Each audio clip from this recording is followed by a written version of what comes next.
सभे मगहिया भाई बहन के भुलेटन काका के राम राम।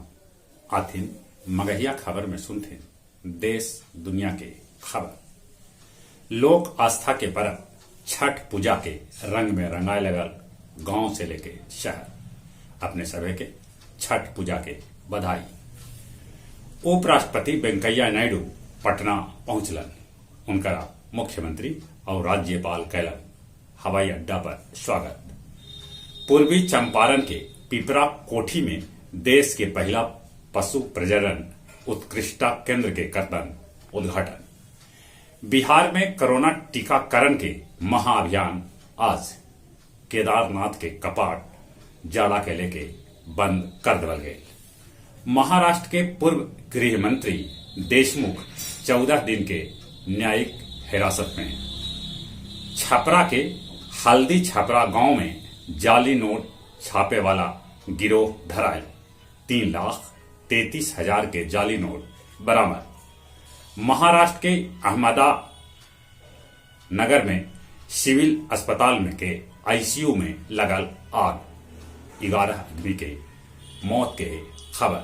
11 कोरोना के मरीज हलक। समस्तीपुर में 2 जवान सहित 4 आदमी के होयल संदिग्ध मौत।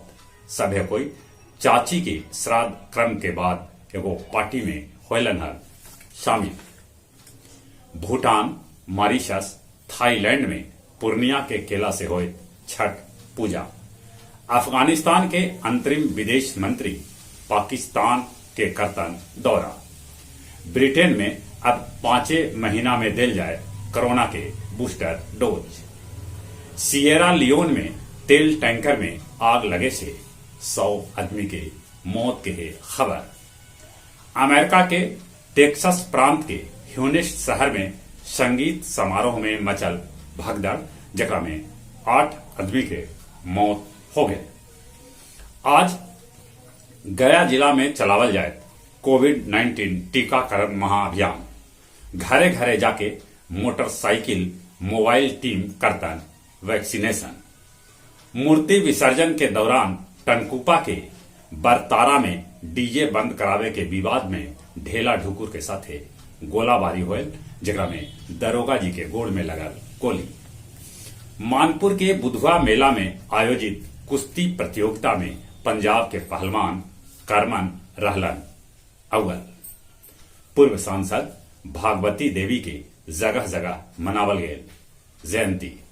गया जिला हिंदी साहित्य सम्मेलन भवन में काव्य संध्या 382 के आयोजन करल गये, जकर अध्यक्षता सभापति सुरेंद्र सिंह सुरेंद्र और संचालन खालिद हुसैन परदेसी कैलन। और अब कुछ खेल के समाचार। T20 विश्व कप में ऑस्ट्रेलिया वेस्ट इंडीज के 8 विकेट से हरौलक तक। दक्षिण अफ्रीका इंग्लैंड के हरौलक। वेस्ट इंडीज के ब्रावो लेलन क्रिकेट से संन्यास। गेल भी ले सका था क्रिकेट से संन्यास। हॉकी इंडियन 24 संभावित खिलाड़ी के नाम घोषित कैलक। शिखर धवन और ऋषभ पंत के क्रिकेट गुरु तारक सिन्हा के होयल मौत। विश्व कुश्ती में भारत के 5 पहलवान जितलन पदक। जहां तक मौसम के सवाल है, मौसम विभाग सूचना दिलका है कि ई बच्छर बेसी पानी बरसे से सर्दी 90 दिन के जगह पर 120 दिन रहत।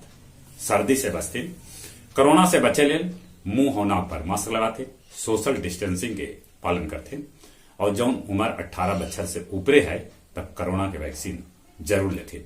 ऐसे आज महाअभियान भी कोरोना के चल रहा है। चले एक बार फिर से अपने सभे के भुलेटन काका के राम राम।